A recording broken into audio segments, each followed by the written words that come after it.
Bonjour à toutes et à tous. Donc bienvenue pour ce webinaire dédié à l'instrument PME qui a changé de nom. On va le voir un peu plus tard, mais en tout cas, il n'a pas changé de nom sur sur les premiers mois 2019. Alors, c'est pour ça qu'on l'a appelé EIC Accélérateur Pilote. Alors, c'est pas nous qui l'avons appelé. Quand je dis nous, Pascal Formizin qui m'accompagne, qui est point de contact national PME tout comme moi, Jérôme Billet, à SRC France Innovation. Donc, l'EIC Accélérateur Pilote qui et finalement la continuité d'instruments PME, on le verra un peu plus tard. On va le faire en plusieurs temps. Première étape, on va resituer finalement l'instrument PME par rapport aux différents types d'instruments qu'on retrouve au sein des programmes communautaires et en tout cas en l'espèce Horizon 2020. On va rentrer après bien entendu dans la mécanique de l'instrument PME, de ce changement qui est opéré sur le deuxième semestre 2019. On passera en revue ces différentes évolutions. On sera en conclusion, bien entendu. Il y aura une partie questions-réponses. Donc, d'ores et déjà, vous avez un petit module qui s'appelle questions et non pas de chatter. Vous avez possibilité de poser vos questions en direct pendant notre présentation. On tâchera de répondre à l'intégralité des questions avec Pascal en fin de session, sachant que normalement, il est prévu qu'on soit ensemble pendant 1 heure. Donc, Pascal Formizin, qui est à mes côtés, Mines Saint-Etienne et Institut Carnot Mines, qui est donc PCN PME, et donc Jérôme Billet, Association des SRC, version raccourcie, c'est ASRC, et également France Innovation, et également PCN PME. Là, vous voyez, c'est le réseau des PCN PME, donc BPI France qui est à la coordination. Ensuite, on a le ministère de l'Enseignement supérieur à la Recherche et l'Innovation, le ministère de l'Économie et de l'Industrie et du Numérique, l'ANRT, l'ASRC, donc l'Institut Carnot, les Instituts Carnot, Institut Mines Télécom et le pôle de compétitivité minalogique qui représente l'ensemble des pôles de compétitivité pour le volet PME. Vous avez le courriel, qui est un courriel générique, le site web horizon2020.gouv.fr et puis un lien vers le groupe LinkedIn qu'on vous invite à suivre qui est spécifique au PCN PME. Alors Horizon 2020, c'est le programme qui soutient la recherche, le développement technologique et l'innovation sur une période de programmation qui est 2014-2020. Grosso modo, on est sur une enveloppe budgétaire de 80 milliards d'euros sur cette période. On le voit donc là, on est sur les 2 dernières années de ce programme et est déjà en cours le 9e programme cadre qui s'appellera Horizon Europe et qui démarra donc au 1er janvier 2019, pardon, 2021. 1er janvier 2019, 2021. 2019-2020, on est sous Horizon 2020. On le voit avec le petit éclair, c'est l'EIC, European Innovation Council, qui voit le jour. Et donc, il y a une implication sur des modifications sur ce que vous avez pu connaître jusqu'à présent. Les dispositifs en faveur des PME dans Horizon 2020. Alors, ici, on a finalement une espèce de continuum. Il y aura différentes représentations du positionnement de chaque instrument. On a le gros du budget, c'est les projets collaboratifs. On est sur des projets de R&D relativement ambitieux, c'est du collaboratif, donc il y a au minimum 3 entités de 3 pays États membres qui constituent le consortium. Et ça va bien au-delà, en règle générale, on est sur des consortiums qui sont beaucoup plus importants.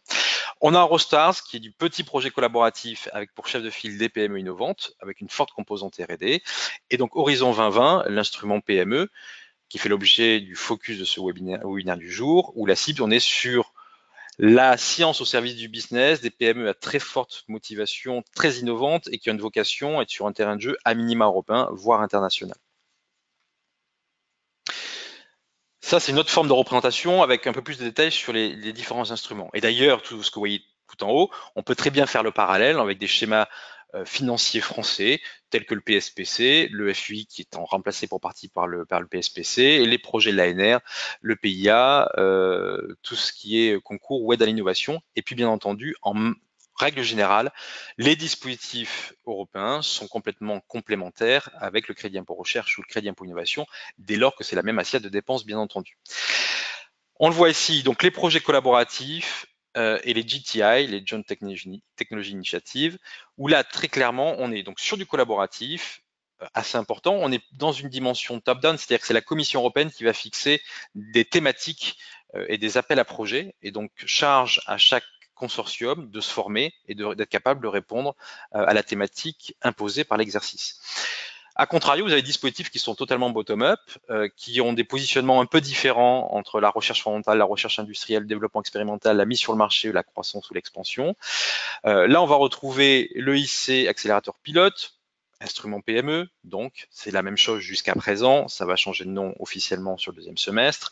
On a le Fast Track to Innovation, où là on est sur des petits projets collaboratifs, bien entendu ambitieux, mais qui ont finalement volonté de recréer une forme de nouvelle chaîne de valeur au sein du consortium. Et là, donc, c'est des consortia qui vont de 3 partenaires minimum à 5 maximum, avec une forte dominante industrielle au sens entreprise.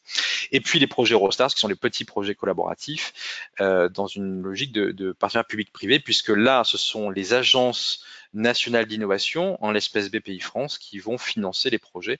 Donc c'est pour ça qu'on a des taux de soutien de financement en subvention qui varient en fonction de l'instrument.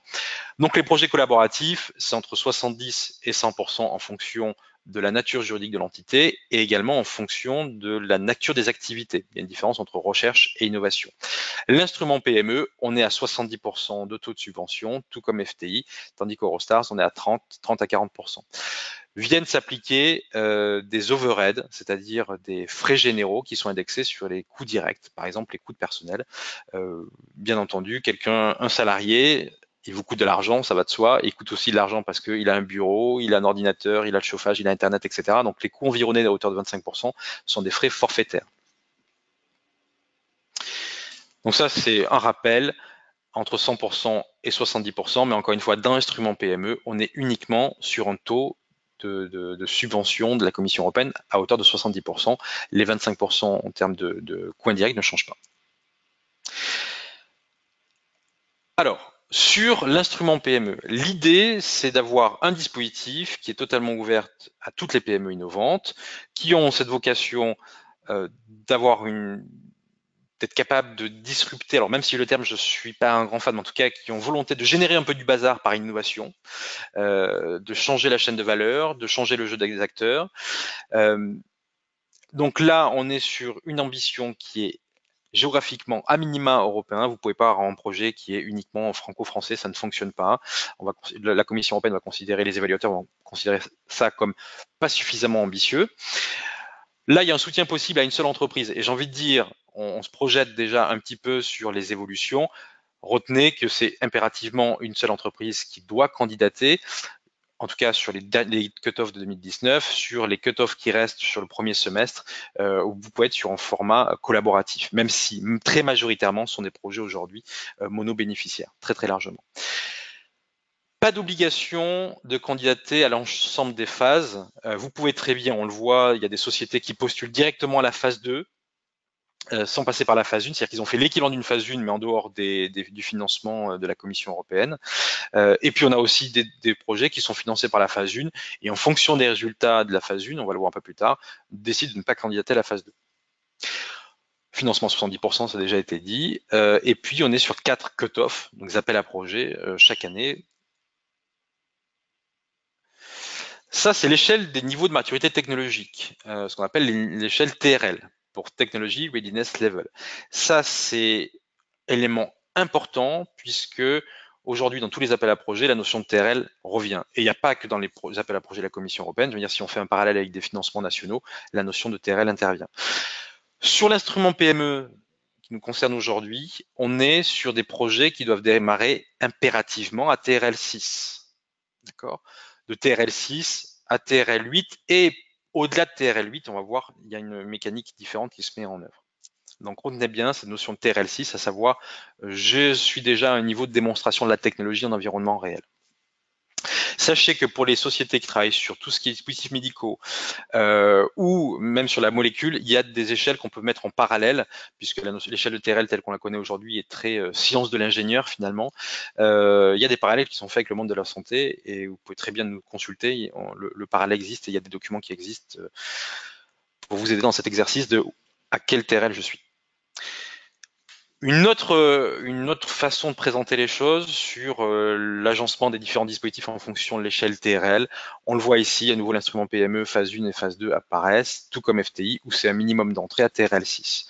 Les autres projets collaboratifs, on est sur des TRL plus bas, bien entendu, même si ça peut dépasser, bien entendu, le TRL 6 au cours du projet. Alors, l'instrument PME, les nouvelles modalités, et là, je laisse la parole à Pascal de suite.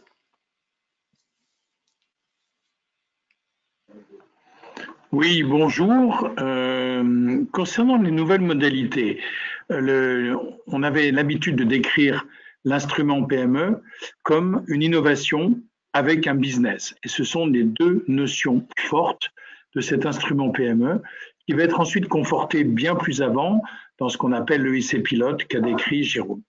Alors, il y a 3 phases sur l'instrument PME. Une phase 1 avec un forfait, une somme forfaitaire de subvention de 50 000 euros. Une phase 2 avec une subvention allant de 500 000 à 2,5 millions d'euros qui va déterminer une démonstration des activités, alors que la phase 1 établissait une faisabilité technique et de marché.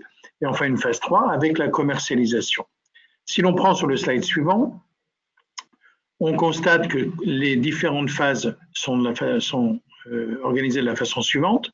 6 mois pour une phase 1, avec les 50 kg euros dont on a parlé, 3 jours de coaching, et c'est un dossier qui fait 10 pages. Alors ça peut paraître simple, mais ces 10 pages sont quand même à très bien construire en fonction d'un formulaire de soumission qui a été revu, corrigé, amélioré, amendé, de façon à permettre aux entreprises de vraiment détailler leur preuve de concept, leur étude de viabilité, le régime de la propriété industrielle, la conception, etc. Puis vous avez une phase 2 qui est beaucoup plus structurée, qui est encore plus structurée, allais-je dire, de 12 à 24 mois. La plupart des dossiers font quand même 24 mois, ne l'oublions pas, avec ce financement d'un demi à 2,5 millions d'euros, avec un coaching. Et c'est un dossier qui fait 30 pages. C'est globalement 10 pages par critère, le critère excellence, le critère impact, puis le critère implémentation, où vous allez démontrer le potentiel commercial de votre innovation disruptive.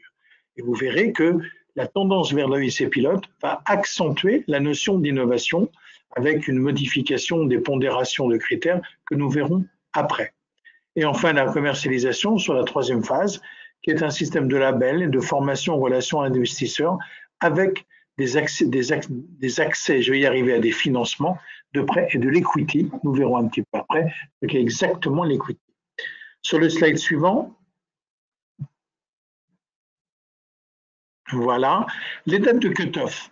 Alors, et nous commençons déjà à avoir ce que j'appellerais une épissure entre l'instrument PME et l'EIC pilote. La phase 1 se terminera, et c'est officiel aujourd'hui, le 5 septembre 2019. C'est-à-dire que le dernier call de la phase 1 et le dernier cut-off de la phase 1 prendra effet le 5 septembre. Donc pour ceux qui souhaitent poser un dossier de phase 1 bien avancé, c'est le moment de se dépêcher pour poser cette phase 1. Le dossier en phase 2, quant à lui, aura sous sa forme actuelle, c'est-à-dire en termes de subventions et de partenaires, la totalité des 3 cut-offs de janvier à juin, donc il reste celui d'avril et celui de juin. Celui d'avril est déjà très très proche et ceux qui n'ont pas préparé leur dossier vont être un tantinet court sur le dépôt. Et ce n'est qu'à partir du 9 octobre que l'EIC pilote va pouvoir voir le jour. Et en 2020, vous avez les 4 dates de cut-off qui s'annoncent ici. Sauf qu'un petit alinéa mentionne que la commission se réserve le droit de modifier, d'ouvrir un peu plus tôt et de fermer un peu plus tard la date du dernier cut-off de phase 2. J'imagine que c'est pour des problématiques de timing et de convergence de date qu'il y a cette petite chose. Sur le slide suivant, on va avoir donc maintenant une idée des budgets et des financements des lignes thématiques. Alors, on est passé en 2014 de 11 lignes thématiques à 13, puis on est passé ensuite à 13, puis ensuite c'était totalement bottom-up, et vous voyez que j'ai refiguré le petit éclair avec l'EIC, avec l'apparition de l'EIC. Que se passe-t-il exactement? On avait, en termes de budget, 26 millions en 2015 pour la phase 1, puis 45 millions en 2017, et à titre indicatif, c'était 10% du montant alloué à la phase 2. Pour la phase 2, on est passé de 233 millions en 2015 à près de 400 millions en 2017. Et si on voit le slide suivant, les nouveaux apports budgétaires sont les suivants. 2018, c'était 480 millions d'euros. 2019, 690 millions d'euros et 2020, 654 millions. Ce sont les chiffres qui ont été décidés par la Commission le 18 mars dernier. C'est donc tout récent. Et vous voyez que la phase 1, qui prenait 10% du budget en 2018, eh bien, il n'y a plus rien en 2020 et que ce n'est plus que 6% en 2019. La phase 2 va, elle, continuer à croître pour atteindre un rythme de croisière de 89% en phase 2. Et enfin, l'equity support. Nous verrons ce que signifie l'equity. C'est ce qu'on appelle une prise de capital. C'est une mauvaise traduction en français, mais l'equity, c'est vraiment ça. C'est une prise de capital. C'est un terme anglo-saxon qui date avant le siècle dernier et qui permettait de définir des prises de capital, soit par des sociétés privées, soit par des sociétés publiques. Cette equity représente 5,4% en 2019 et 8% en 2020, mais nous aurons l'occasion d'en reparler à la fin de cette présentation. La phase 3, toujours 1%, le coaching 1% et l'évaluation 1%. Sur le slide suivant, on montre ce qui changeait pour les années 2018-2020 il y a encore 6 mois. Approche de sélection totalement bottom-up, refonte des formulaires, le Seal of Excellence de 13 sur 15 pour les phases 2 au lieu de 12 depuis 2014, les interviews qui a profondément modifié le rapport avec la commission, avec ses 10 minutes de présentation, les 20 minutes de questions, et puis les résultats, où les perdants psychologiquement sont très atteints parce que leur proposition a été rejetée malgré l'interview devant un jury de 5 personnes au minimum. Si l'on voit sur le slide suivant, l'évaluation modifiée en 2018 pour la phase 2.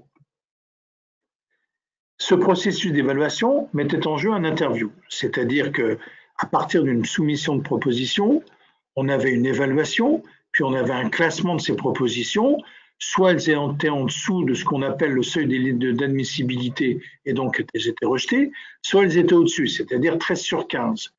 Elles étaient ensuite classées et parmi ces inclassées, certaines étaient invitées à l'interview. Pour vous donner un ordre d'idée, en janvier 2019, près de 800 propositions ont été classées et seules 130 ont été conviées. Donc vous voyez que c'est un ratio de globalement 1/6 qui est convié à cette interview. Et dans cette interview, 1 sur 2 sont financées, les autres sont rejetées. Elles ont un Seal of Excellence, mais elles sont rejetées. C'est ça le principe de l'interview, c'était pour se prémunir de faux dossiers qui étaient envoyés par des cabinets de consultants et qui passaient allègrement la barre de l'écrit sans jamais voir les responsables des entreprises. Sur le slide suivant, on avait ces interviews avec un maximum de 3 personnes à Bruxelles et un document de synthèse de 10 pages. Ce document de synthèse qu'on va voir sur le slide suivant précise l'ensemble des différents points qui doivent être précisés sur le pitch que vous allez faire à Bruxelles en 10 minutes absolument maximum, c'est-à-dire c'est plutôt 9 minutes 59 secondes. Si l'on poursuit sur ces slides, on rappelle les stabilités des 4 focus areas que sont les histoires liées au climat et à l'environnement, à l'économie circulaire et à la digitalisation. Quand je dis histoire, ce sont des points qui sont sensibles pour la Commission européenne et qu'il faut intégrer dans nos projets. Sur le dossier, c'est un business plan. Alors, pour éviter des incompréhensions, on va le détailler, mais le poids des critères que vous voyez ici est valable jusqu'au 5 juin. Ils ne sont pas modifiés, ces critères. En clair, sur la partie évaluée, l'excellence 25% de pondération, l'impact 50% et l'implémentation 25%. Et c'est bien ces pondérations qui vont être modifiées dans les prochains dossiers à partir du 9 octobre. Sur la partie non évaluée, c'est la société, l'éthique et la sécurité, c'est une partie qui est importante. Pourquoi? Parce que cette partie, après votre partie évaluée, va crédibiliser votre entreprise dans la mesure où elle va pouvoir expliquer en quoi elle est capable de faire ce qu'elle propose. Sur le critère impact, alors on ne va pas complètement lister parce que le temps tourne et qu'il y a pas mal d'autres points à voir. Sur le modèle économique, sur le marché, sur la propriété industrielle, qui est un point qui est souvent déficient chez les Français, sur la capacité à comprendre les ressources et à comprendre les compétences, et à mobiliser les ressources, et sur l'ensemble des points qui sont ici énoncés.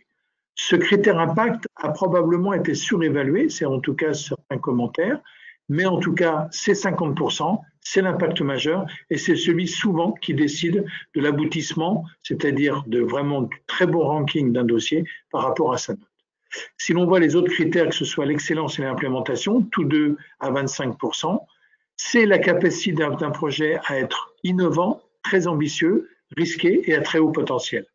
Et il faut aussi surtout une cohérence entre des moyens et des ambitions. Il faut qu'un dossier soit réaliste.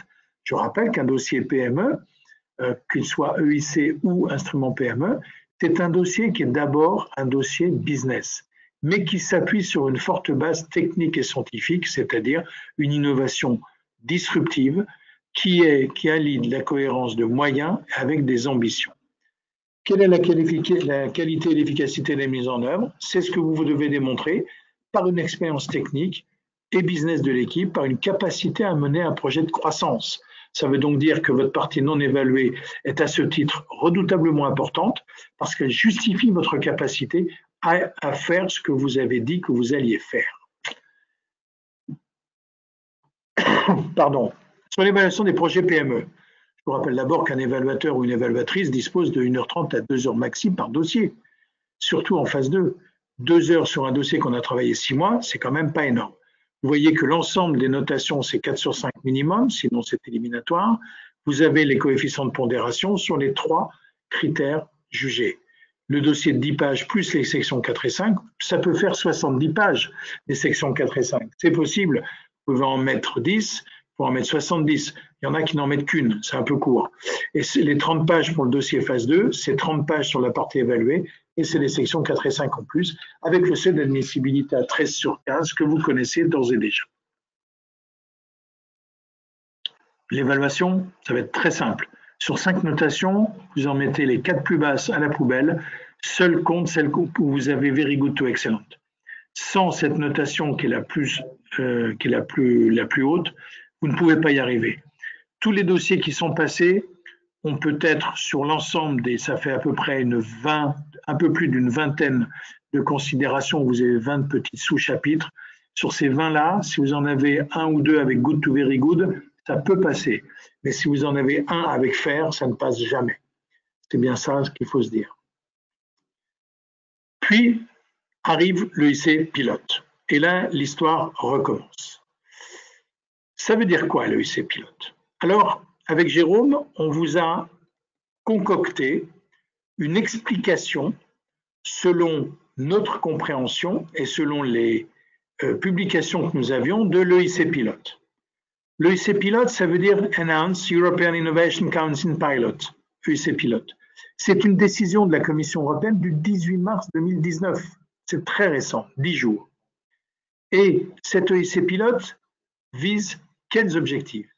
Il vise à soutenir l'innovation de rupture. Et vous voyez que là, on reparle de l'innovation de rupture. Celle qui est créatrice de marché, qui complète les stratégies sectorielles et technologiques qui sont par ailleurs dans H2020 et qui génèrent un impact dans le soutien à la science de rupture. La science de rupture, j'aimerais qu'on note ces termes-là. Ce sont ensuite le soutien à des projets non bankable. On peut éventuellement être dubitatif sur ce terme-là, mais les projets non bankable, ce sont ceux où la réponse du marché est absente ou insuffisante parce qu'ils sont trop risqués pour les investisseurs privés ou les banques et ou les instruments financiers de l'Union européenne. Mais ils ont un potentiel de développement et ces projets non bankable sont intégrés dans cette vision de soutien. Et enfin, des startups innovantes et des PME qui ont le potentiel pour faire un scale-up. Et ça, elles sont vraiment soutenues dans ces objectifs-là. Sur le slide suivant, on va savoir pourquoi. Pourquoi on fait ça? Pourquoi est-ce que tout d'un coup, en 2019, on modifie les bases établies de H2020, qui étaient relativement bien inscrites, bien comprises, bien assimilées? On modifie ça parce que l'Union européenne doit contribuer à améliorer les conditions qui permettent l'émergence et le développement rapide d'entreprises très innovantes. C'est insuffisant aujourd'hui et l'Union européenne, via son commissaire européen Moedas, souhaite qu'on améliore ces conditions-là. Ensuite, le projet pilote EIC va tester 2 régimes de financement. Le projet pilote EIC Pathfinder et le projet pilote EIC Accélérateur. Ces 2 systèmes vont renforcer et approfondir les instruments d'Horizon 2020 actuels. Et ces deux systèmes ont été développés pour soutenir efficacement les innovations créatrices de marché. Pardon. Donc vous sentez bien derrière ça que les deux mots ou les deux typologies de phrases, innovation de rupture et innovation créatrice de marché, sont les pierres angulaires de cet EIC pilote. Sur le slide suivant, on va expliquer pourquoi ça. Pourquoi? Parce que l'Europe, c'est une recherche de classe mondiale avec des industries très fortes. Mais ses principales ressources sont ses connaissances et ses compétences. L'Europe pèse 7% de la population mondiale. 7%. Mais elle fait 20% du programme global de recherche et développement. Et elle fait un tiers des qualités, des publications scientifiques de haute qualité, de forte qualité. Et l'Europe a un problème qui est connu depuis un petit moment. L'Europe ne sait pas transformer le leadership scientifique en leadership en matière d'innovation et d'entrepreneuriat. Et quand vous voyez sur la gauche et en bas les petits drapeaux, quand on voit que l'Europe se situe à 1,3% alors que les États-Unis sont à 2, le Japon à 2,6, c'est-à-dire le double, et la Corée du Sud à 3,3, presque le triple, on s'interroge effectivement sur l'effort de potentialiser ces innovations disruptives et ces créations de marché. C'est la raison pour laquelle l'EIC Pilote va regrouper 4 instruments avec des projets d'innovation de rupture et une innovation créatrice de marché, comme on l'a dit, les innovateurs à risque, plus d'autres modalités qu'on va vous présenter, le bottom-up, les auditions et les révisions des critères d'évaluation. Il y a l'instrument PME, on va peut-être un peu vite, l'instrument PME, le Fast Track to Innovation, Open, ce qu'on appelle le FET Open et FET Proactive, et enfin les Horizon 2020 Crisis qui sont regroupés. Et si on passe au schéma suivant, on comprend mieux cette logique de l'EIC, où le Pathfinder, c'est vraiment du FET Open et du FET Proactive, c'est-à-dire que ce sont des programmes qui seront managés où vous avez une technologie innovante, disruptive qui va être testée. Ce sont des TRL assez bas, FET Open, FET Proactive. Ce sont des nouvelles technologies émergentes, ce sont des recherches essentiellement. L'accélérateur, c'est l'instrument financier PME phase 2, mais avec une composante d'equity. Et l'equity matérialise donc des apports effectués par des actionnaires de l'entreprise à sa création ou ultérieurement lors d'une augmentation de capital. Et puis, vous avez d'autres actions. Vous avez toujours le Fast Track to Innovation qui reste, Horizon Prices qu'on a défini, et des Support Actions. Et en fait, un Advisory Board va guider l'EIC dans sa structure. Quelles sont les nouveautés? Sur les Program Managers, c'est 3 à 5 gestionnaires de programmes, notamment sur les FET, avec des visions des enjeux scientifiques, technologiques et de marché, la connaissance des problématiques de financement d'innovation et une gestion des portefeuilles de projets. Ils sont autonomes pour réorienter ou arrêter les projets, mais la décision finale est à l'UE. Les options sur les Special Purpose Vehicles, c'est quoi? Ce sont des fonds d'investissement spécialisés, des entreprises spécialisées dans le capital risque ou des fonds d'investissement réservés. Ce sont des structures qui accompagnent l'equity, c'est-à-dire la prise de participation, la prise de capital. Et les nouveautés, c'est quoi? Qu'on a des auditions, qu'il y a des critères d'analyse de risque pour l'accélérateur, qu'il y a une gestion proactive et flexible des portefeuilles de projets, et que surtout, il y aura des choix à faire entre subvention plus prise de capital. Si l'on poursuit, oui, vas-y. Oui, merci Pascal. Alors, je reprends la main sur ces 2 slides. Alors, en résumé, parce que ça a été finalement tous les éléments que vous allez trouver sur les 2 planches suivantes ont déjà été dits plus ou moins en filigrane ou dit complètement. Donc, un rappel de ce qui change concernant l'EIC accélérateur pilote / instrument PME, il n'y a plus de phase 1 à compter après le cut-off de septembre 2019. Ça, c'est une certitude. Donc, comme l'a évoqué Pascal, vous avez 2 cut-off phase 1 qui existent pour 2019. 2019, il n'y a plus en 2e semestre après septembre, et il n'y a pas de 2020, il n'y aura pas non plus de phase 1. Sur ce qu'on retrouve sur les changements à compter du cut-off d'octobre 2019 sur la phase 2, les consortia sont désormais interdits. On est uniquement sur des dossiers monodéposants. Au dépôt, le candidat aura finalement 2 options, de la subvention ou du blended finance. Le blended finance, ça va être subvention et equity. Seuls les dossiers ayant des activités avec des TRL supérieurs à 8 en matière de TRL sont concernés par la blended finance. Ce qui veut dire que si vous avez un dossier TRL 6 à TRL 8 et qui est présenté comme ça, vous allez de facto sélectionner bien entendu la partie subvention. Le poids de chaque critère, ça a déjà été évoqué. On passe de 50% impact, et rappelez-vous, il y avait 25-25 sur les deux autres critères. Dorénavant, c'est toujours les mêmes critères, sauf qu'on est à un tiers par critère. Et donc ça, je souligne bien, c'est à partir du cut-off d'octobre 2019. En cas d'égalité entre deux dossiers, lors du ranking, c'est-à-dire lors du classement parmi l'ensemble des copies, c'est la note au critère d'impact qui fera la différence. Puis en cas de nouvelle égalité, on passe tous les critères. Et si jamais, après avoir passé les 3 critères, il y a à nouveau égalité, il y a un dernier élément qui est pris en considération, c'est l'égalité sur la partie gender balance. Et donc, même si c'est une partie qui est souvent faite à la va-vite, on ne sait jamais, prenez soin quand même de bien la compléter et de bien réfléchir sur cette dimension-là. Certains dossiers, c'est un point essentiel, peuvent être requalifiés à l'issue de l'évaluation comme étant des dossiers relevant du blended finance. Si le porteur, en l'espèce vous refusez, de facto le dossier est rejeté. Je continue sur les changements qui concernent l'EIC pilote accélérateur, donc l'instrument PME. Vous le voyez sur la partie de Blended Finance, ça a été déjà dit, hein, ces chiffres-là sont dans les tableaux présentés par Pascal précédemment. On est sur des volumes qui sont très limités. Et s'il y a une notion de pilote, c'est que je me projette sur Horizon Europe, c'est que c'est finalement, l'idée, c'est va être de retrouver encore plus d'equity sur Horizon Europe. Donc là, ils testent finalement et voient quel impact ça peut avoir. À noter que si vous optez donc pour le blended finance, il y a une due diligence, c'est normal, qui est faite pour la partie equity. Si jamais la due diligence, c'est-à-dire l'étude de votre dossier, arrive à une conclusion négative, de fait, la proposition est rejetée. Donc il y a un risque qui est pas anodin. Si elle est positive, il y a signature de l'equity entre le SPV, donc, qui a été évoqué par Pascal, et l'entreprise. La phase 3 ne s'appellera plus phase 3 de l'instrument PME, elle s'appellera Business Acceleration Services. Mais on retrouve la même composante. L'idée de dire non, il n'y a pas de financement, par contre, il y a l'accès à un écosystème, tout comme quand on est lauréat de l'instrument PME phase 2 et demain de l'accélérateur, on intègre un écosystème, il y a des parties prenantes telles que les financeurs qui vont regarder avec une vision très bienveillante de votre dossier puisqu'elle a été retenue par la Commission européenne. Un point qui n'apparaît pas là à l'écran et qui est un peu aussi une nouveauté, et dans les slides on le modifiera, c'est l'aspect mentorat. C'est-à-dire que vous avez toujours du coaching. Pour rappel, dans la phase 2, vous avez 12 jours de coaching qui sont associés à votre dossier. C'est-à-dire au-delà de votre financement, vous avez la possibilité d'avoir 12 jours de coaching sur les dimensions et le thème que vous voulez.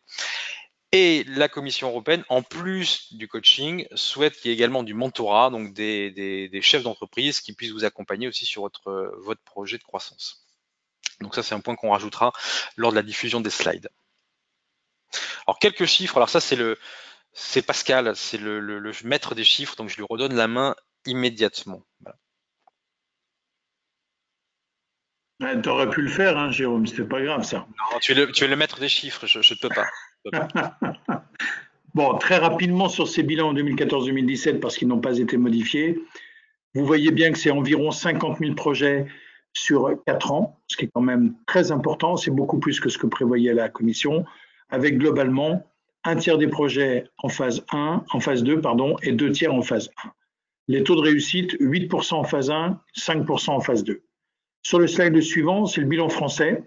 Donc vous voyez que j'ai aggloméré tous ces chiffres, où vous voyez que le bilan français, c'était beaucoup plus de 50% à 50%. Il y avait quand même beaucoup de propositions de phase 1.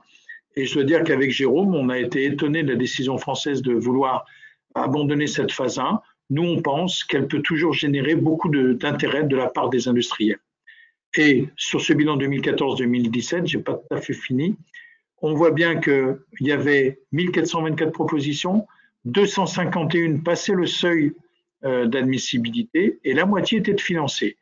Et donc, on obtient des bilans de financement de phase 1 au niveau français de près de 10% sur cette période-là, alors que c'était 4% en phase 2. Vous voyez que 52 seulement étaient financés à partir de 1330 propositions.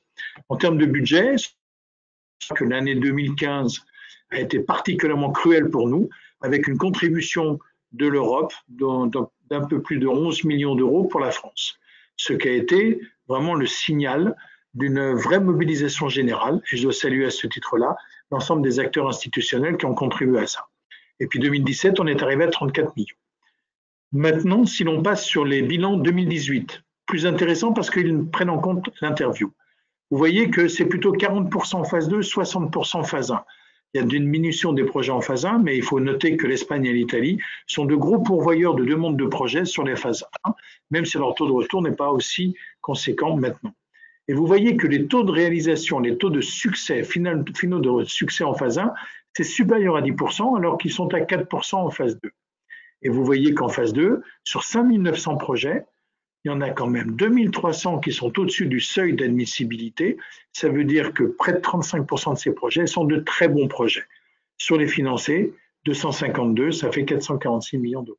Sur le slide suivant au niveau français, alors bon, on va passer ça, c'était pour vous décrire un peu les chiffres, mais vous les aurez. C'est idem là-dessus. C'est sur les bilans français, voilà. Sur ce bilan français, le nombre de participations en phase 2 augmente très nettement en fin d'année 2018. Et on a surtout une très bonne réussite sur le nombre d'entreprises financées par rapport aux interviews. 23 entreprises en 2018 ont été financées sur les 37 interviewées, ce qui est un très bon ratio par rapport aux autres pays. Si l'on voit maintenant au niveau des budgets, vous voyez que la France va se situer à près de 50 millions d'euros de retour du budget. C'est sur le slide suivant. Voilà, près de 50 millions d'euros. Et vous voyez que la progression est latente. Alors, on peut se dire qu'il y a une augmentation de fonds, donc c'est à peu près linéaire. C'est linéaire, pas trop, c'est-à-dire qu'il y a quand même une augmentation très réelle par rapport au prorata que l'on peut distinguer. C'est-à-dire que quand il y avait l'année dernière, en 2017, quand il y avait 557 millions d'euros, 34 millions, alors que 50 par rapport à 50 millions de plus, c'est pas mal. Et donc ça, c'est tout à fait intéressant et cet effort a été noté. Je vais finir simplement par quelques éléments très factuels. Ça, ce sont des données générales avec des bilans et comparatifs en phase 1 et en phase 2. Je voudrais attirer votre attention sur l'année 2018 où sur le nombre total de propositions françaises, le taux de succès en phase 1 approche les 16% pour les Français et les taux de succès en phase 2 sont près de 7%. Par rapport au niveau générique décrit en haut, vous voyez que c'est tout à fait conséquent. Et les Français réussissent bien en phase 1, on vous le prouvera lors des derniers appels 2019.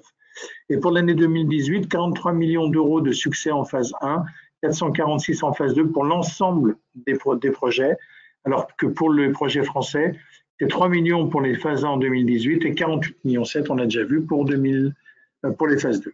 Si l'on voit ensuite sur les autres slides, très rapidement, c'est sur les mots-clés, les domaines clés. Je vais finir dans les 2 minutes avec le slide suivant.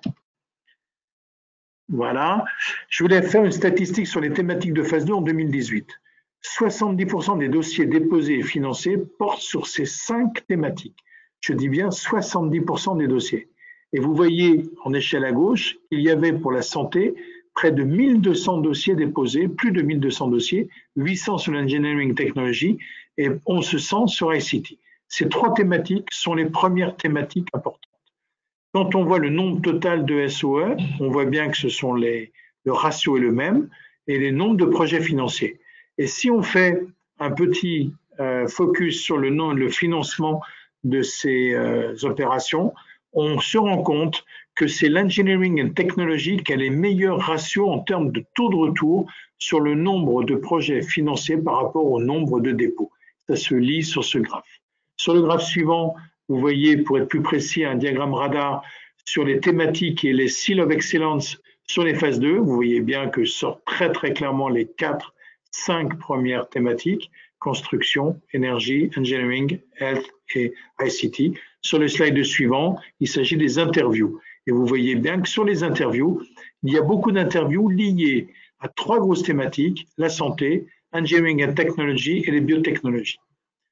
Pour finir, je vais laisser donc les éléments 2019 avant de laisser la parole à Jérôme.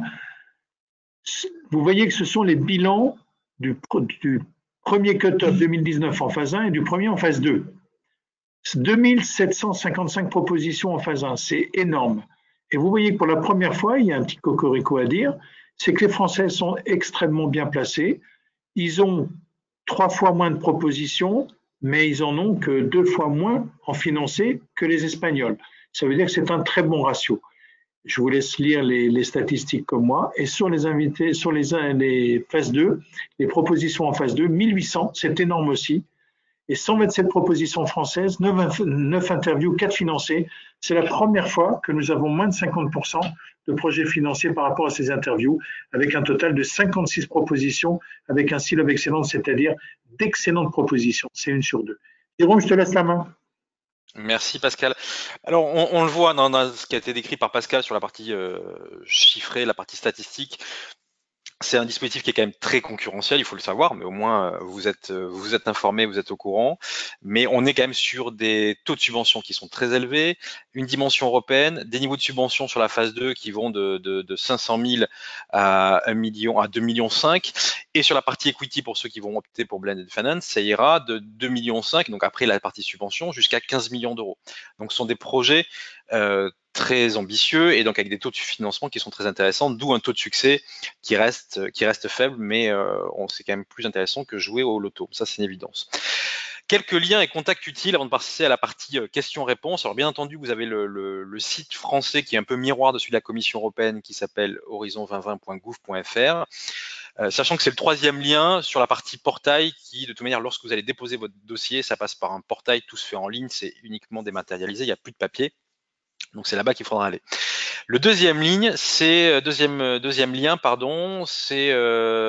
l'agence exécutive pour les PME et ASM qui publie ce qu'on appelle un hub qui fournit pas mal de données sur l'instrument PME. Et ce qui est très intéressant pour vous, si vous souhaitez déposer un projet instrument PME et maintenant accélérateur, c'est d'identifier des projets qui sont proches de vous et voir comment vous positionnez par rapport à ces projets-là. Donc, vous allez pouvoir parfaitement identifier par mots-clés, par recherche, par thématique, des projets qui vous sont proches et voir comment vous positionnez des projets qui ont déjà été financés. Et donc, vous avez un abstract de projet. C'est intéressant de se nourrir et de voir la typologie des projets qui sont financés. Vous avez des liens Eurostars Euroca qui sont des liens spécifiques qui fonctionnent en dehors du portail du participant H2020. Vous avez le réseau des PCN-PME que Pascal et moi nous représentons, mais vous l'avez bien compris en introduction, on n'est pas tout seul. Donc vous avez la liste des personnes qui le composent, ainsi que le groupe LinkedIn.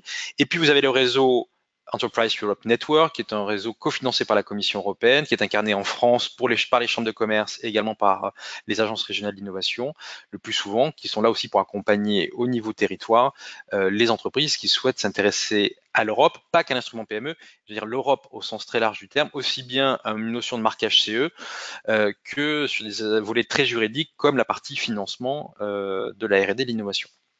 Donc vous avez le lien qui est indiqué avec les différents relais qu'on retrouve en région. Ça en toile de fond, gardez à l'esprit avec les différentes coordonnées, n'hésitez pas à prendre contact avec nous. Et merci à vous pour votre attention. Et on va passer à la partie questions-réponses. Donc Pascal peut réouvrir son micro puisqu'on sera à deux voix pour traiter la partie questions-réponses. Alors, première question. Est-ce que les slides seront disponibles? Oui, bien entendu. Après le webinaire, vous recevrez tous les slides qui ont été diffusés. On va peut-être juste rajouter la notion de mentorat qui manque là après réflexion. Donc, on vous enverra tout ça. Quel conseil pour ceux qui vont déposer avant le 9 octobre? Commencez à prendre en compte les changements dans la proposition. Alors oui, de toute évidence, sachant quand même, on est sur des changements qui sont important, surtout si on opte sur du blended finance, puisque ça veut dire qu'on va présenter un dossier avec une trajectoire un peu différente, puisque ça va aller au-delà du TRL 8. On va présenter une trajectoire plus long terme, puisque derrière l'equity, c'est l'idée aussi d'être entre 2,5 millions et 15 millions d'euros au maximum sur la partie equity après les volets subventions. Donc ça veut dire que finalement, la trajectoire qui va être donnée dans le dossier est un peu plus longue à mon sens. Après, on reste, même s'il y a des changements, on reste pour moi dans ce qu'on a pu connaître jusqu'à présent. Ça reste un dossier de 30 pages qui est un business plan, la science au service du business et non pas l'inverse. Les codes n'ont pas fondamentalement changé et j'ai envie de dire les projets qu'on a vu financer entre 2014 et le premier cut-off 2019, j'ai envie de croire qu'ils seront très proches sur ce qui va être présenté sur les cut-offs à partir d'octobre 2019 et 2020. Alors, Blended Finance, qui seront les investisseurs? Alors là, il y a pas mal d'interrogations là-dessus. Je pense que tout n'est pas forcément au clair non plus pour la Commission européenne, mais ça passera par cette notion de SPV, donc ce véhicule financier un peu spécifique, dans lequel on va retrouver la Commission européenne et probablement d'autres types d'investisseurs, institutionnels ou privés. Et c'est pour ça aussi qu'on ça passe par une mécanique de due diligence, c'est-à-dire d'étude approfondie du dossier, pour savoir si le fonds slash SPV accepte d'investir dans le projet, puisque de l'equity, ça veut dire je monte à bord de l'entreprise, je prends une partie du capital. Donc les gens qui vont investir deviennent des actionnaires, et donc ça se fait pas non plus au hasard. Donc a priori sur le qui, ça sera la Commission européenne via ce SPV et d'autres investisseurs institutionnels ou privés de ce qu'on a compris jusqu'à présent. Mais il y a une zone de flou, et donc c'est ce que je dis là, c'est pas une certitude à 100%. Les aides sont-elles plafonnées au niveau des fonds propres? Absolument pas. C'est un élément très différenciant si on fait le parallèle avec les dispositifs nationaux. Là, il n'y a pas de question de fonds propres, c'est-à-dire qu'il y a une prise de risque assez énorme, c'est-à-dire que vous pouvez avoir des projets financés à 2 millions d'euros de subventions qui reprennent 70% de l'assiette, et derrière, les fonds propres n'y sont pas. En tout cas, c'est étudié, mais on n'est pas, la Commission européenne ne peut pas rejeter un dossier en fonction des fonds propres, et c'est un élément très secondaire. Si les évaluateurs croient au projet, c'est un projet qui sera financé, ça c'est une certitude. Oui, Jérôme, juste pour ajouter une chose, c'est une question qui est vraiment latente et qui revient très très souvent. Il n'y a aucune exigence de fonds propres. Je pense que Jérôme a été très clair là-dessus et il faut que tout le monde le sache bien. Ensuite, avez-vous des exemples d'innovation de rupture qui ont réussi, pas forcément français?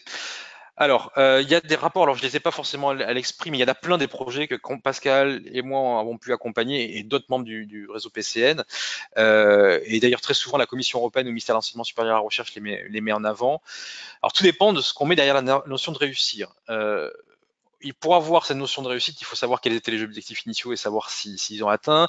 Si c'est une réussite en termes de levée de fonds, oui, très souvent, d'ailleurs, on le voit, les dossiers qui sont financés, c'est des projets qui ont déjà fait une première levée de fonds, qui en font très souvent ensuite. Donc, il y a déjà une réussite, c'est-à-dire la capacité à lever des fonds autres que des fonds publics. Après, est-ce que c'est une réussite commerciale? On pourrait discuter très longtemps sur la notion de réussite. Je prends un exemple, Uber, parce qu'on en parle très souvent. Uber aujourd'hui, c'est une valorisation à peu près à 120 milliards d'euros. Ça fait 20 milliards d'euros 20 milliards de dollars de chiffre d'affaires, et ça perd quand même 2 milliards d'euros de dollars. Donc la notion de réussite est assez complexe à appréhender. En tout cas, sur les projets, la Commission européenne, au travers de l'EASM, de l'Agence exécutive sur les PME, met très souvent des PME en avant. Et d'ailleurs, c'est la même chose sur le site horizon2020.gouv.fr. Voilà. Donc tout dépend ce qu'on appelle la réussite. Mais en tout cas, nous, on voit des très beaux projets avec Pascal. Des très beaux projets parfois qui ne sont pas financés malheureusement, et il y a de très beaux projets qui sont financés, bien entendu. Est-ce que le fait de mettre un dossier dans un plan de financement du projet avec d'autres financements est jugé positivement, ou au contraire démontre que l'entreprise n'a pas besoin de l'instrument PME? C'est une bonne question. On peut tenter de dire finalement je veux montrer que j'ai absolument besoin de l'instrument PME, et puis on passe sous silence ce qu'on a pu avoir comme aide par ailleurs. Moi j'ai envie de dire, même si c'est pas du prêt, c'est de la subvention, on prête qu'aux riches. Et donc si vous démontrez que vous avez été capable de séduire d'autres investisseurs privés, d'autres financeurs publics, ça fait sens. Si bien entendu, dans le cadre du projet, ça donne l'impression que vous êtes financé par du financement public à 150% de l'assiette, là c'est plus dommageable, mais démontrer que vous avez été capable de séduire d'autres dispositifs régionaux, nationaux, européens ou internationaux, ça ne fait absolument pas de mal. Et j'ai envie de dire, la condition d'ailleurs, on le voit très souvent, les dossiers qui passent, c'est des dossiers qui ont été capables de démontrer la séduction aussi bien de clients, parce qu'il faut bien vendre in fine, mais aussi d'investisseurs à leur côté. Alors, est-ce que des projets avant TRL6 peuvent être financés en phase 1?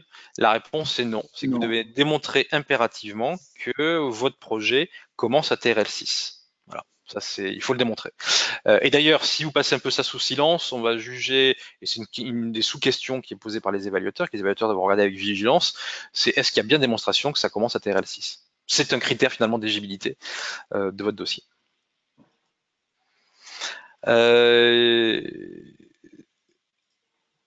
Alors, n'y a-t-il pas une contradiction entre la prioritisation de projets non bankable et la demande de cofinancement à 30%? C'est une bonne remarque, vous avez pas de tort. J'ai envie de dire, et là c'est des propos qui n'engagent que moi, Pascal pourra rebondir sur mes propos. Je pense que derrière, en toile de fond, il y a l'idée quand même qu'on peut avoir des projets qui manquent de l'investissement globalement en equity, et donc je pense que la Commission européenne, au travers de ce SPV, veut mettre un peu sa pierre à l'édifice. Dans les faits, il faut quand même démontrer qu'il y a un cofinancement possible, et donc ça veut dire qu'il faut être capable d'avoir démontré soit de la séduction, je reviens là-dessus, auprès d'investisseurs privés, soit auprès d'investisseurs publics. Donc la partie non bankable, en tout cas, c'est de dire, ça peut être une question de temps, c'est-à-dire que vous savez pertinemment que pendant 10 ans, vous gagnerez pas d'argent, peut-être vous ferez peut-être pas de chiffre d'affaires, et que le bingo, le phénomène de rente viendra après les 10 ans. Voilà, ça peut être ça la notion de non bankable qu'on peut retrouver derrière les propos de la Commission européenne. Euh, En ce qui concerne les financements, comment doit-on comprendre les 25% d'overhead? Nous estimons le projet et vous financez 70% et 75, 25%, plus 25%, ou dans l'estimation, on a la globalité avec les 25% de charges d'admin. Vas-y, tu veux y aller, Pascal? Oui, c'est les 25%. Quand vous avez par exemple 100 euros d'équipement, vous allez avoir une subvention de 70 euros. Et sur ces 70 euros, vous allez avoir un taux de couverture d'overhead, c'est-à-dire l'environnement, l'eau, l'électricité, les fluides, les personnes, etc., qui vont coûter 25% de ces 70 euros. Donc, si vous regardez bien, ça va vous coûter en fait 12,50 euros à la sortie pour un équipement de 100 euros, intégrant les frais d'overheads. Merci Pascal. Autre question, est-il possible de déposer un projet qui consiste à améliorer une solution logicielle, domaine télécom, avec des nouvelles briques innovantes où il faut partir de zéro? Là, j'ai envie de dire, c'est au cas par cas, il faudrait voir vraiment le dossier, de montrer finalement en quoi vous allez générer une rupture, slash disruption, même si le terme je ne suis pas fan, je préfère limite notion un peu de rupture, mais en quoi finalement ce que vous allez plugger, si je comprends bien, c'est des briques technologiques qui viennent se plugger sur de l'existant. En quoi ce que vous allez développer dans le cadre du projet ou ce que vous avez déjà développé jusqu'à TRL6 va permettre de générer de la rupture, va permettre de créer de nouveaux marchés, vont permettre de répondre à des usages plus ou moins balbutiants, d'être capable de générer du désordre dans une filière industrielle donnée. C'est ça qu'il faut être capable de démontrer. La notion de repartir à zéro, j'ai envie de dire, on repart rarement à zéro de toute manière. Voilà, tout dépend de ce que vous mettez derrière cette notion de repartir à zéro. Mais dans ma compréhension, c'est pas par des briques qui viennent se plugger vers l'existant.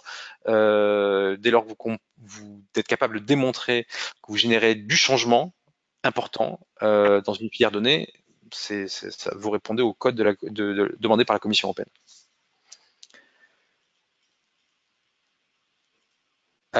Quelle chance pour ce type de dossier? Alors je pense que ça c'est une question qui est en cours de présentation, Pascal y a parfaitement répondu, puis vous avez l'ensemble des slides avec des statistiques assez intéressantes que vous pouvez reprendre. Que se passe-t-il si une entreprise refuse les termes d'investissement du SPV? Eh ben, j'ai envie de dire, théoriquement, la négociation s'arrête et c'est circuler, il n'y a rien à voir de ce qu'on comprend dans les textes. Peut-être que l'histoire qui est en train de se créer, hein, sur ça, c'est une nouveauté pour tout le monde. Hein, c'est une nouveauté pour les entreprises, c'est une nouveauté entreprise dans un contexte européen, Commission européenne, c'est une nouveauté pour nous en tant que PCN, et c'est une nouveauté également pour la Commission européenne. J'ai envie de dire, ils vont apprendre en marchant. En tout cas, dans la compréhension qu'on a aujourd'hui des textes, si jamais ça n'aboutit pas, encore une fois, c'est circulé, il n'y a rien à voir, la proposition est rejetée. Donc, vous pouvez recandidater à un appel à projet, mais c'est-à-dire que vous allez peut-être formuler votre projet différemment. Point important, on l'a peut-être pas précisé, vous pouvez candidater autant de fois que vous le souhaitez. Il n'y a pas de limite. On voit des projets qui sont financés des fois à la 4e soumission. Là, il n'y a pas de raison que ça s'arrête. En tout cas, sur 2019-2020, on n'a pas d'informations dans ce sens-là. Donc, vous pouvez être recandidater tant que vous voulez. La subvention ne fait donc pas partie des minimis. La réponse normalement est non. La subvention perçue au titre d'instrument PME dans la juin 20 n'est pas inclue dans le calcul des minimis. Ensuite, alors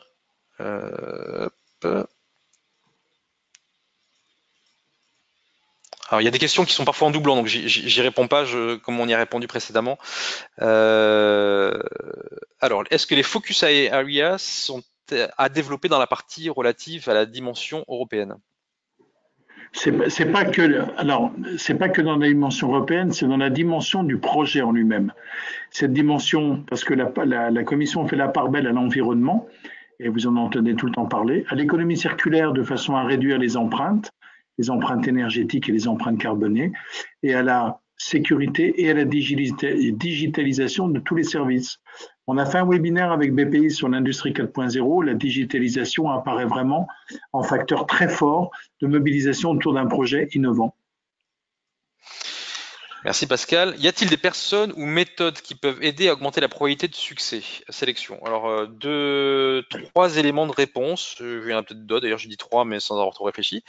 Premier élément, il y a un guide qu'on pourra vous faire passer qui est assez bien fait, qui est le guide qui est rédigé par, on va dire, nos confrères PCN-PME en Europe, qui est le guide annoté de la proposition, phase 2. Donc ça, c'est un élément qu'on peut vous faire passer. Donc il fait objet un peu de checklist en fonction des différentes parties, les points importants à aborder, celles qu'il ne faut pas passer sous silence, les points qu'il ne faut pas aborder sous silence, laisser sous silence, pardon, je vais y arriver. Donc là, ça, on pourra vous le fournir. Deuxième aspect, là, ça se passe au niveau des PCN avec un temps limité, hein, bien entendu, mais il y a des ateliers de relecture qui peuvent être organisés par EN, Enterprise Europe Network, donc en région, et d'autres acteurs, et très souvent les PCN PME sont sollicités pour faire un travail de relecture, donc c'est toujours intéressant d'avoir un regard extérieur qui vient de se poser sur votre dossier, regard qui peut être bienveillant ou malveillant, mais à la limite on prend un regard d'évaluateur, qu'il soit bienveillant ou malveillant, peu importe.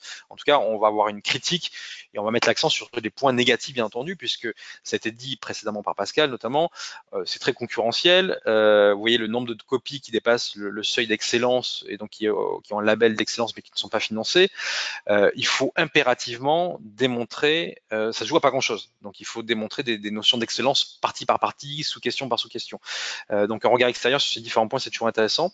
Et troisième aspect, BPI France fait du soutien au montage de dossiers dès lors que vous êtes accompagné par une équipe de consultants pour monter le dossier. Donc, par exemple, dans les membres de France Innovation, parmi les membres associés, on a des gens qui sont brillantissimes sur le montage de dossiers. Voilà. Donc, et puis aussi, on a des dossiers qui arrivent à être financés sans avoir un soutien par des entreprises qui sont assez bien rodées à l'exercice de levée de fonds, puisque finalement, ce qui a été démontré, c'est que ça reste un business plan.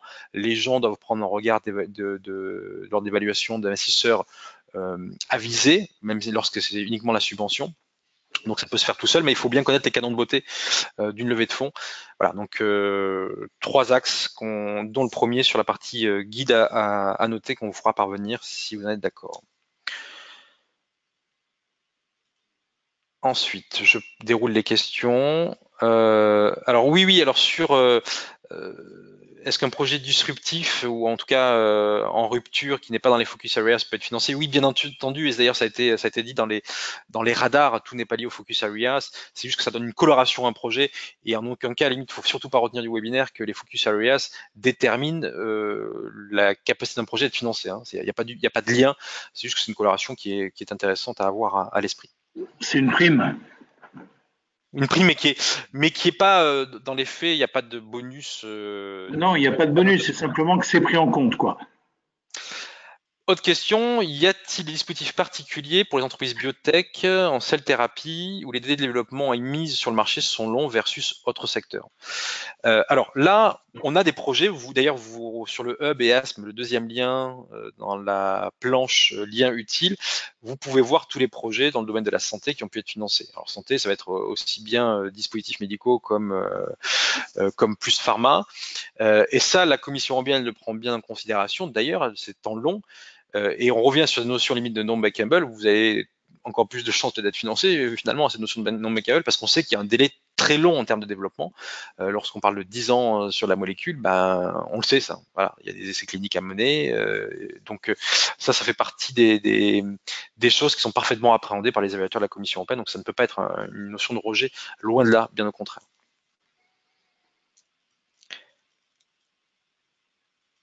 Alors, dans les compétiteurs, donc les concurrents, dans Impact, que doit-on mettre? Les technos, le marché, avec les parts de marché, façon de vendre, dans quel ordre la proposition est-elle évaluée par les évaluateurs? Dans le même ordre qu'on l'écrit, Excellence, Impact, Implementation. Est-ce notre PDF que les évaluateurs reçoivent qui est évalué? Alors, il y a plein de questions. Oui, les évaluateurs lisent votre PDF. Enfin, c'est ce qu'ils ont sous les yeux. J'ai envie de croire qu'ils commencent par le début, donc dans l'ordre des parties, et d'ailleurs la grille d'évaluation respecte le même ordre. Et sur la partie concurrence, il y a deux formes de concurrents. Il y a les concurrents directs et puis les concurrents indirects. Et je pense que les évaluateurs cherchent à avoir une vision un peu d'ensemble de l'aspect concurrence. On peut avoir des concurrents indirects qui vont répondre à toute ou partie de votre usage, toute une partie, et peut-être pas tout. Et les concurrents directs, c'est ceux qui, a priori, sont capables de proposer à peu près la même chose que vous. Et donc là, il faut être capable de parler aussi bien d'usage que de produits ou de procédés. Et puis, bien entendu, notion de part de marché et puis taille des acteurs qui sont aujourd'hui en place. Et ça, sur le guide à noter, vous avez ces différents éléments qui sont repris, c'est assez bien fait. Peut-on inclure les frais de pays, dépôt de brevet dans un dossier phase 1 ou phase 2? La réponse est oui. Et faites-le, et surtout oui, mais faites-le. Tout à fait. Euh... A-t-on besoin, ça a déjà été évoqué, alors je reviens sur une question. Euh... Passer un an sur un dossier, être sélectionné à la 4e fois et ensuite se voir offrir des termes d'investissement inacceptables, a-t-on besoin de se... Alors, il y a des points d'interrogation et des questions sur cette remarque, qui est finalement plus une remarque qu'une question, mais je vais quand même la prendre comme une question. De 2014 jusqu'à octobre 2019, il n'y a pas de question d'investissement. On est uniquement sur la subvention. Donc déjà, ça répond pour partie. Ensuite, vous avez des projets, et oui, ça pose la question du temps, mais vous avez des projets qui sont soit le cœur de l'entreprise, soit des projets très importants de transformation d'une organisation déjà existante. Et là, cette notion de temps, d'un an, c'est totalement acceptable. Et puis, les projets évoluent. On le voit d'ailleurs entre la première soumission et par exemple la 4e soumission lorsque c'est financé. Finalement, c'est des projets différents et c'est des projets qui ont gagné en maturité. C'est peut-être des projets qui ont fait des levées de fonds et qui ont toujours besoin de ces 2 millions d'euros de subvention. Et on a envie de croire, c'est parce qu'ils ont évolué pendant cette année-là, que à la 4e soumission, c'est peut-être la bonne fois et c'est bien le bon moment où ils sont financés. Parce qu'il y a une maturation et une maturité grandissante du projet. Alors, même si on finance une entreprise, peut-on avoir de la sous-traitance et comment est-elle financée? Alors, ça, c'est un point de vigilance d'ailleurs par la Commission européenne. La sous-traitance est welcome, il n'y a pas du tout d'interdiction de sous-traitance.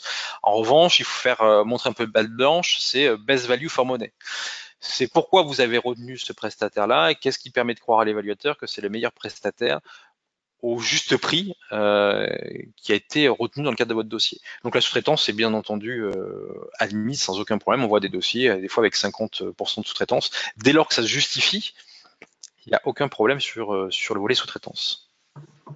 Et elle est financée au même taux, donc c'est-à-dire que finalement ça rentre dans les dépenses éligibles, comme votre personnel, c'est au même taux qu'elle est appliquée. Alors, si j'ai bien compris, pour des projets instruments PME phase 2 entre TRL6 et TRL8, le porteur recevrait de la subvention. Et pour les projets TRL8, ce serait subvention plus equity. L'equity n'est donc pas une option pour le porteur de projet et dépend du niveau de TRL du projet. Est-ce bien cela? Oui, grosso modo, c'est ça. Vous allez déposer votre dossier, vous allez dire mon projet de manière il a TRL6, TRL8, j'ai pas envie d'avoir de l'equity, ça peut être un choix aussi, en tout cas pas maintenant. Vous allez candidater sur l'option uniquement en subvention. A contrario, vous voulez déposer un projet qui va plus loin dans les TRL, ce qui va être fait, c'est que vous allez prendre l'option Blended Finance et sur la partie subvention va s'appliquer sur le TRL6 à TRL8. Dès qu'on bascule sur TRL9, c'est là où l'equity apparaît. Alors, j'ai un commentaire, c'est faux, la grille d'évaluation commence par l'impact. Jusqu'à preuve du contraire, c'est bien le sens de nos propos. C'est bien ces aspects-là qui sont évalués en priorité. Alors ensuite, peut-on mettre, peut-on mettre dans la partie Access to Market, préparation, formation de l'équipe de vente, matériaux de communication. Alors, il faut faire attention entre ce qui relèverait plus facilement d'une phase 3, d'une phase 2. Dès lors que c'est la prospection commerciale au sens strict du terme, c'est pas une dépense qui va être considérée comme éligible. Par contre, si c'est préparer le salon où vous allez mettre votre proto à disposition, vous allez faire des tests d'utilisateurs, etc., ça va vous permettre de raffiner votre concept et de le faire encore plus proche d'une réalité commerciale. Oui, bien entendu. C'est en fait toutes les étapes qui sont utiles à du scale-up. C'est la dissémination, justement, ça. Cette dissémination peut être intégrée dans les frais, pas le reste. Tout à fait. Peut-on se faire financer une usine de fabrication moderne? Alors, si le projet en lui-même, c'est l'usine de fabrication, ça passera pas. Non. Voilà. En revanche, si pour votre projet sur cette scale-up, il y a besoin d'avoir une usine, oui, il y a une partie des dépenses qui sera pleinement éligible. Mais si on parle d'usine, c'est-à-dire que je pense que la partie subvention d'instrument PME ne sera pas suffisante. Je confirme, Jérôme, parce que l'investissement productif n'est pas pris en compte. Tout à fait. Donc il y a des frais, à la limite d'études par rapport à l'implantation de votre usine, etc. Mais vous n'allez pas pouvoir vous dire je me fais financer mon usine. Alors, est-ce que le montant de la subvention max de 2,5 millions d'euros est-il lié au montant du projet? Autrement dit, un projet cher a-t-il plus de chances? Alors non, c'est pas lié. Il y a pas. Ce qu'on voit, c'est des subventions entre 500 000 et 2,5 millions, et donc qui représentent 70%. Cette subvention va représenter 70% de l'assiette. Donc La, non, la, il n'y a pas de projet, il y a pas de. Parce que j'ai un gros projet, il y a plus de chances que je sois financé. Il n'y a pas de lien. non, la subvention moyenne, Jérôme, une indication, elle est de l'ordre de 1,75 million. C'est ce qu'on a vu C'est ça. sur à peu près 20 000 projets. C'est 1,75 million d'euros. Tout à fait. Je rebalaye les questions, voir si on n'a rien oublié, mais je crois. Alors, peut-on mettre en annexe les résultats de la phase 1 lorsque l'on a été lauréat de la phase 1? Donc, en gros, je reformule, c'est lorsque vous déposez votre phase 2, est-ce que vous avez intérêt à mettre vos résultats de phase 1? Oui, bien entendu, parce que c'est votre livrable de phase 1 et on peut Ouais. imaginer qu'une grosse partie de ce que vous présentez en phase 2 sont issus de la phase 1. Donc tous les matériaux que vous mobilisez dans la phase 2 qui sont issus de la phase 1, oui, bien entendu, et il n'y a aucun souci à l'indiquer en annexe. Moi, je pars toujours du principe des annexes, ça a été dit par Pascal, hein, ça peut être une page comme ça peut être 80, il n'y a pas de limite, contrairement aux premières sections où c'est 30 pages maximum. Mais je pars toujours du principe qu'un dossier doit être les 30 pages doivent être suffisamment autoportants. Il n'y a rien de plus agaçant que de jongler entre les annexes, etc. Parce que les annexes, on peut partir aussi du principe qu'elles ne sont pas lues. Donc ça peut être une prise de risque. Et lorsque vous avez des annexes qu'on considère comme solides, il faut impérativement y faire référence dans le corps de texte. Si vous avez des lettres de soutien industriel, si vous avez déjà un pipe commercial ou de précommande, ça, il faut que ça figure impérativement dans votre document de 30 pages. Il ne faut pas que l'information cruciale se retrouve dans les annexes. Les annexes, on s'y réfère seulement si finalement le corps de texte m'y renvoie, selon moi.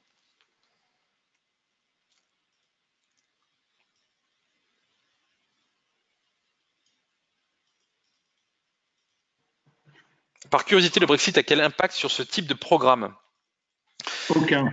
Pour Aucun. l'instant, aucun. Pour l'instant, aucun. Là où ça peut avoir un impact, c'est globalement, je me projette allez, sur Horizon Europe, janvier 2021, c'est que la contribution UK disparaisse. Bon, mais Mais comme UK récupère beaucoup de financement, voire plus que ce qu'il contribue, voilà, globalement. Mais de ce qu'on comprend, les budgets qui sont annoncés dans le cadre d'Horizon Europe, qui sont a priori en augmentation, donc il y a un impact UK qui est pas visible. oui, mais ils deviendront comme les Suisses, c'est-à-dire qu'ils financeront leurs propres Tout recherches. à fait, absolument. Hop. Alors, investissement productif pas pris en compte, nanana, mais des serveurs de calcul, de stockage nécessaires au développement, oui, bien entendu. Enfin, si vous avez besoin de machines pour faire tourner ou de puissance de calcul pour faire tourner vos outils, oui, bah ça, de fait, ça sera intégrable. À voir si vous rentrez dans un niveau assez fin ou est-ce que ça rentre dans les overheads, donc les frais généraux de 25%. Il faut être capable de démontrer le coût. Donc il y a des choses aussi, comme c'est les frais généraux, c'est du forfaitaire à hauteur de 25%. Parfois, c'est un peu compliqué de calculer, je dis n'importe quoi, l'heure de calcul. Est-ce que c'est si facile que ça? Il faut être capable de le justifier et que tous les coûts doivent être auditables. Il faut partir du principe que la Commission européenne peut très bien dire votre projet, je vais l'auditer une fois qu'il est terminé, ou même en cours de route, voir si les frais qui sont présentés, ils sont justifiables et qu'ils soient bien intégrés et bien visibles dans votre comptabilité classique d'entreprise. Hop.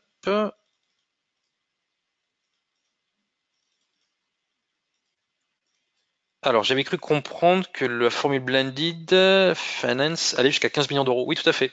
Ça va de 2,5 à 15 millions d'euros. Là, aujourd'hui, c'est bloqué à 15 millions d'euros. Tout à fait. Hop, m'assure qu'on ait traité toutes les questions.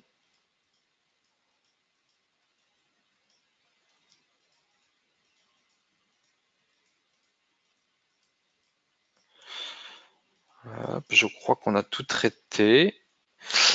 Hop, je vérifie. Alors, hop, une dernière question. Le dépôt de dossier reste de l'estimation. Comment est contrôlé les coûts? Que se passe-t-il en cas de sous-estimation ou de surestimation? Quel est le plan de paiement? Alors, sur le volet, alors bien entendu, c'est l'estimatif et tout est hypothèse, tout comme vos projections financières qui vont mettre dans votre business plan, donc dans les 30 pages, c'est forcément l'hypothèse. Alors, si vous consommez pas, vous dépensez moins que l'assiette qui est prévue, de facto, vous allez devoir rembourser. C'est-à-dire qu'on restera sur un taux de subvention à hauteur de 70%. Donc, admettons, vous demandez 100 à la Commission européenne. Euh, il est prévu donc de dépenser 100 et donc vous allez recevoir 70%, donc 70 euros. D'accord? Donc ça, c'est la partie taux de subvention. Si jamais vous dépensez que 90, vous allez avoir 70% de 90. D'accord? Donc quand je dis rembourser, c'est qu'en règle générale, c'est le dernier solde qui permettra de purger le niveau de dépense. Voilà. Alors bien entendu, si vous considérez assez vite que vous allez sous-dépenser, il faut informer assez tôt la Commission européenne, le plus tôt possible, pour qu'ils puissent amender ou à minima être informés de la chose. Et comment sont contrôlés les coûts? Sous forme d'audit. Donc déjà, vous remettez l'ensemble des documents demandés par la Commission européenne, le volet contenu, c'est-à-dire activité comme la partie financière. Et puis, bien entendu, vous mettez aussi les comptes sont auditables et un expert peut être mandaté par la Commission européenne pour venir auditer vos comptes. Tout à fait. Et on a des remerciements. Donc, écoutez, merci à vous. On va clôturer ce webinaire. On a débordé de 11 minutes. Ce qui reste assez raisonnable et dans la norme. Merci à vous pour votre participation. On va vous envoyer les slides avec une toute petite correction, mais mineure. Normalement, le webinaire sera disponible en replay si vous le souhaitez. Si vous voulez diffuser à des tiers, il n'y a pas de souci.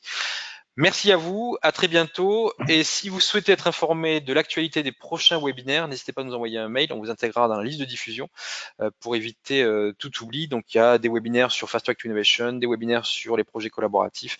Donc n'hésitez pas, on vous en tiendra informé dès lors que vous en aurez votre adresse mail. Voilà, merci à vous. Merci Pascal, Merci à toi, Jérôme. qui est lyonnais et moi parisien, mais ça nous permet d'avoir une belle couverture. À très bientôt, bonne journée, au Au revoir. revoir.